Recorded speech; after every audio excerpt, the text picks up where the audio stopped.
Jeremy Feltman is my guest. He's a former U.S. Assistant Secretary of State for Near Eastern Affairs, a man who knows the region very well. Mr. Feltman, thanks so much for taking the time for us in Canada. Thanks for having me. Yeah. Your take on if you can just kind of like cut through some of that noise here on what the president may or may not do, what we're hearing from the White House. What do you think?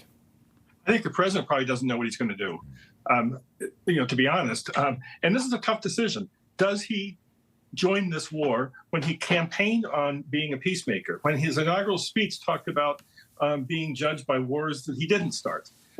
You think about the imagery in the Gulf countries he visited just last month, where he talked about peace and partnership. And now he's in a completely different situation, where he has to decide, does he join this war? And it won't be simply that he bombs Fordo, the deep plant with one of these bunker buster massive ordnance penetrate, because the Iranians will react to that. It will spread from there. Or does he stand by and watch the Israelis carry this on indefinitely? I don't see any reason why Netanyahu is going to slow down, except perhaps quantities of the weaponry he has, and risk the fact that when conditions are right, Iran will race for the bomb, so that you end up with a nuclear-armed Iran, which we don't have right now. So I think it's a very tough decision. But his advisors must be telling him, if we join this fight, yes, we can probably take out Fordo, but the Iranians are probably going to retaliate, perhaps in our troops that are remaining in Syria, perhaps in Iraq, perhaps in the Gulf Arab states, perhaps closing the Strait of Hormuz. Iran is definitely weakened. Israel has had tremendous tactical strategic success, but Iran is not powerless.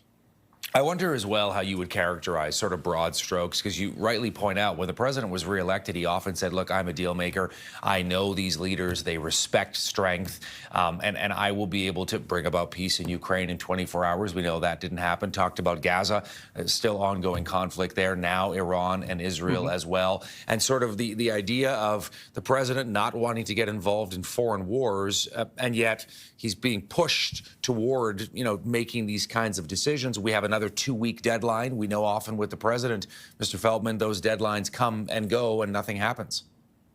Well, I think that the one deadline that was important was he said that he would have a deal with Iran within 60 days.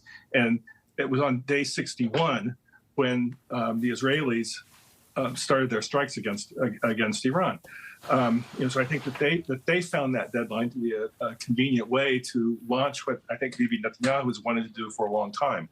And you can imagine the conversations that must be taking place between the Israelis and the Americans now, where Trump is in a dilemma. What does he do? But Netanyahu would be saying, look at our success. We are winning this.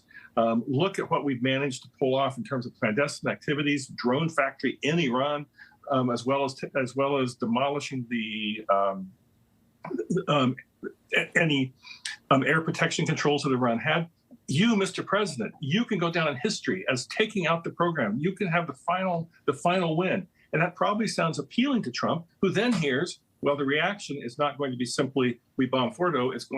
It risks escalating into a regional war. So I think that he is in a real dilemma. But you can very well imagine the Israelis prodding and pushing to get him to say yes to becoming a co-combatant in this. Hey, I've got one last question for you regarding the Iranian regime and leadership. You have some experience with the supreme leader. I know at one point you had the opportunity to, meet him and have a bit of an interaction with him. I wonder, a man who's 86 years old, your take, his views about the United States and Israel. Do you actually think that there's any kind of off-ramp here? Based on everything that we know about the supreme leader, Ali Khamenei, and based on my personal experience of being in Ban Ki-moon's meeting with him, that was back in 2012, but we had a very anti-American monologue with the UN Secretary General. It's clear that the entire identity of the Islamic Republic is linked with an anti-American ideology, with antipathy to Israel and to the United States.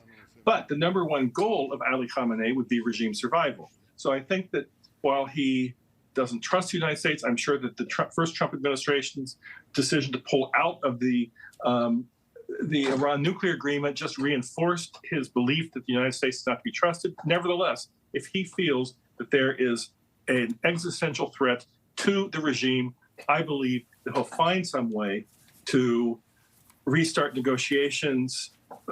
I would hope in good faith, but perhaps in bad faith to buy time. But he will find a way to reach out to the Americans if he feels an existential threat. Jeremy Feltman, former U.S. Assistant Secretary of State for Near Eastern Affairs, man with a lot of experience in the Middle East. Mr. Feltman, thanks so much for coming on the program with us in Canada. Really appreciate your insights and your knowledge. Thank you very much for having me.